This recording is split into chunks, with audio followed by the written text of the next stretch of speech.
जय सिया राम। सब सुख लहे तुम्हारी सरना, तुम रक्षक काहू को डरना। श्री हनुमान जी की प्रसन्नता को लेकर ढेरों सवाल सामने आते हैं कि इस कलयुग में श्री हनुमान जी के हम कृपा पात्र कैसे अतिशीघ्र बन पाएंगे, हनुमान जी कैसे कृपा करेंगे और जिन परेशानियों में मुश्किलों में हमारा जीवन व्यतीत हो रहा है उससे हम कैसे पार पाएंगे। इसके लिए हनुमान चालीसा का पाठ सर्वोपरि बताया गया है। बहुत से भक्त हनुमान चालीसा का पाठ करते हैं, लेकिन कुछ नियमों को जानने के बाद ऐसे ही भक्तों का सवाल ये सामने आता है कि हम तो बहुत दिनों से हनुमान चालीसा का पाठ तो करते हैं लेकिन दीपक नहीं जलाते या जल का पात्र हम नहीं रखते, तो क्या इससे हमारा हनुमान चालीसा पूरा नहीं माना जाएगा? क्या हनुमान जी हम पर प्रसन्न नहीं होंगे? तो इसका सीधा तो उत्तर है कि बिल्कुल प्रसन्न होंगे। हनुमान चालीसा पढ़ने के लिए कुछ विशेष ऐसे नियमों की बाध्यता नहीं है जैसे वैदिक पूजा पाठ में होता है। ऐसी कोई बाध्यता नहीं है। चलते फिरते उठते बैठते कभी भी हनुमान चालीसा का पाठ किया जा सकता है और ये शीघ्र फलदायी भी है। लेकिन अगर हमारी कोई विशेष कामना है या हम चाहते हैं कि हमारा जो पूजा है, हमारी जो पूजा है विशेष रूप से फलीभूत हो जाए, तो कुछ नियमों पर ध्यान देने की आवश्यकता है। और ये नियम सिर्फ बांधने के लिए नहीं है, इसके लिए इसके पीछे प्रकृति का बहुत बड़ा सिद्धांत काम करता है। जो हमारा पूरा शरीर है और इस पूरी सृष्टि की रचना 5 तत्वों से हुई है, छठा तत्व इसमें नहीं है। 5 ही तत्व से रची गई ये पूरी सृष्टि दिखाई देती है और इस 5 तत्वों का संतुलन बिठाना बहुत आवश्यक रहता है।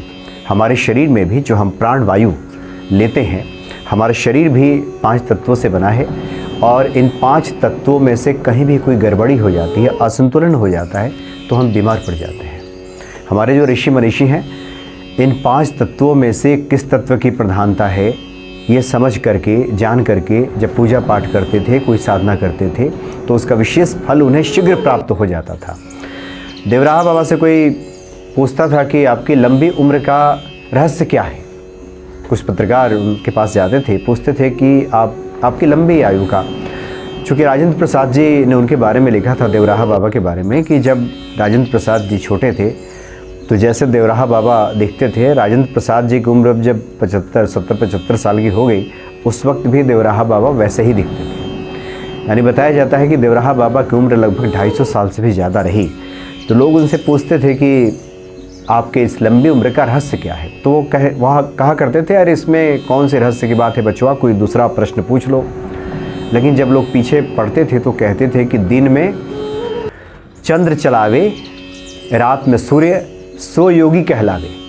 वो बात करते थे चंद्र नाड़ी की और सूर्य नाड़ी की, जिसको ईड़ा और पिंगला कहते हैं। तो जो हम सांस लेते हैं, जो पंचभूत का हमारा शरीर है, इसमें भी किस प्रकार से उन 5 तत्वों का संतुलन बैठे, इसका विशेष ध्यान दिया जाता है।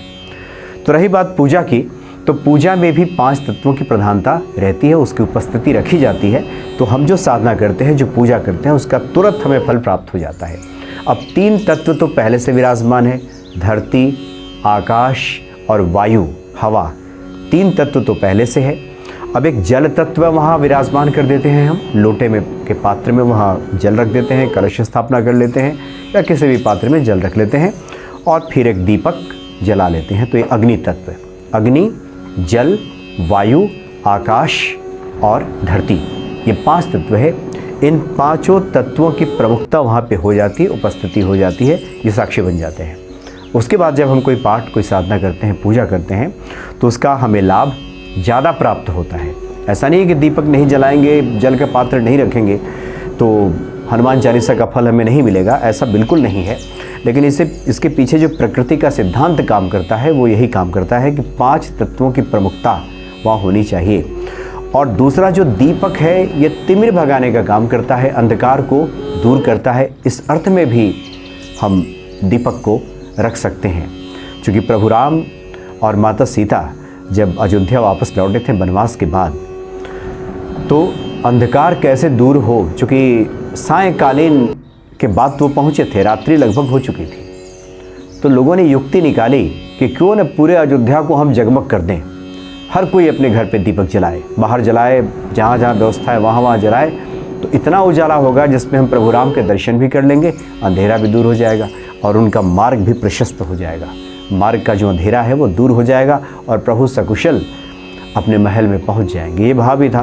तो एक तो दीपक का है तिमिर भगाने का काम करता है और दूसरा ये है कि 5 तत्वों की प्रधानता में अग्नि तत्व को हम साक्षी रखते हैं, वहाँ रखते हैं। और उसके बाद कोई जब हम पाठ करते हैं तो होए सिद्धि साखी गौरी सा, भगवान शिव और माता पार्वती तो इसके साक्षी, इसके गवाह हैं ही।